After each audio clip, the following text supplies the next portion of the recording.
The Little Mermaid, Make a Splash. Adapted by Ashley Franklin.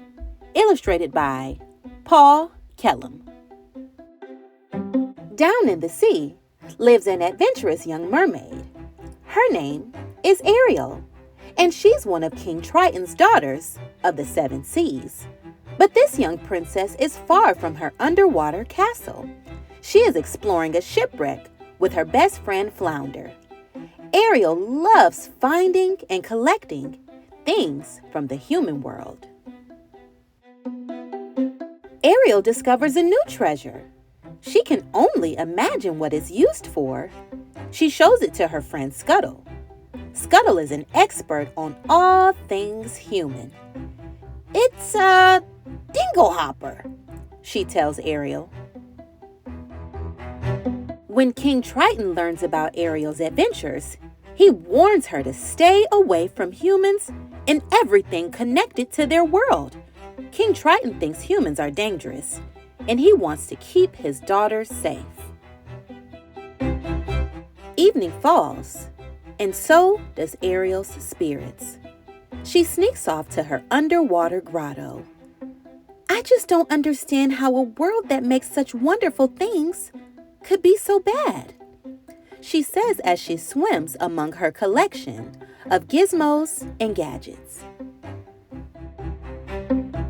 Ariel notices a strange light above the water. Overcome with curiosity, she swims to the surface for the very first time. When Ariel reaches the human world, the sky is filled with a rainbow of fireworks.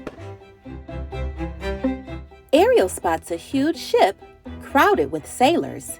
They're having a birthday celebration for a young man named Eric.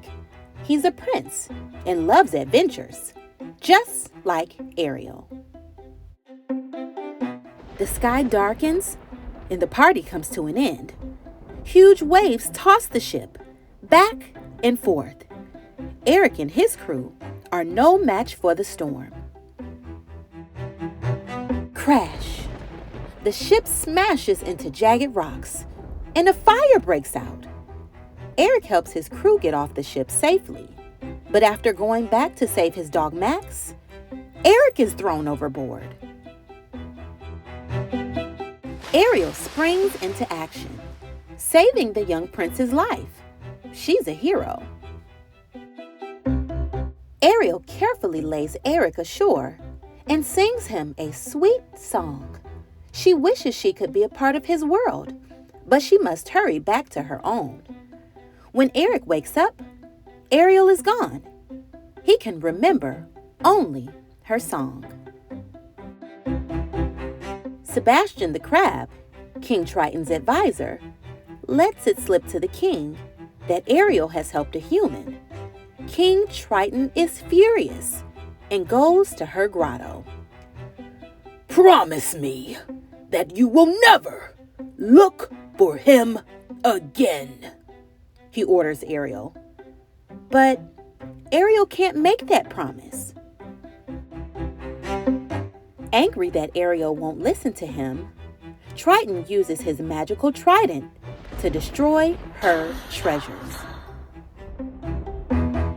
After Triton leaves, Ariel sadly looks at her ruined collection. At first, she doesn't notice two eels swimming into her grotto.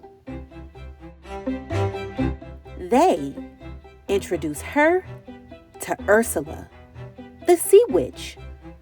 Ursula promises to help Ariel by turning her into a human. Ariel swims to Ursula's lair. She gives Ursula one of her scales, and they strike a deal. Ariel has 3 days to kiss Eric, or she'll be turned back into a mermaid and lose her freedom. She must also give Ursula her voice. After the deal is done, Ariel surfaces far from land. Luckily, Flounder and Sebastian are there to help. A kind fisherman accidentally scoops up Ariel in his net. He takes her to the palace, where she is reunited with Eric. Eric doesn't recognize Ariel because she can't sing her song. Still, that doesn't stop them from becoming good friends. Eric is a collector like Ariel and shows her some of his favorite treasures. A pair of adventurers. They spend the next day exploring the island. Sebastian knows that they're running out of time for Ariel to kiss Eric. He takes matters into his own claws.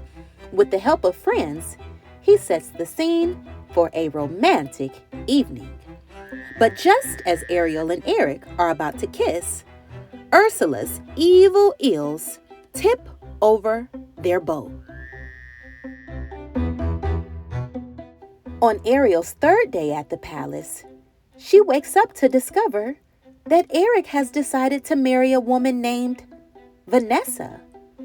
Eric thinks Vanessa is the one who rescued him on the beach. I know it's fast, but I do owe her my life, Prince Eric says to his mother and his advisor, Grimsby. Fortunately, all is not lost for the Little Mermaid. Scuttle discovers that the bride-to-be is none other than Ursula in disguise. She used Ariel's song to trick the prince. At the engagement party, Scuttle leads an animal ambush to stop the festivities. Ariel uses the distraction to free her voice from Ursula's shell necklace. She sings her song, and Eric realizes the truth. It was Ariel who saved his life. They are too late. The sun sets before Ariel and Eric can kiss.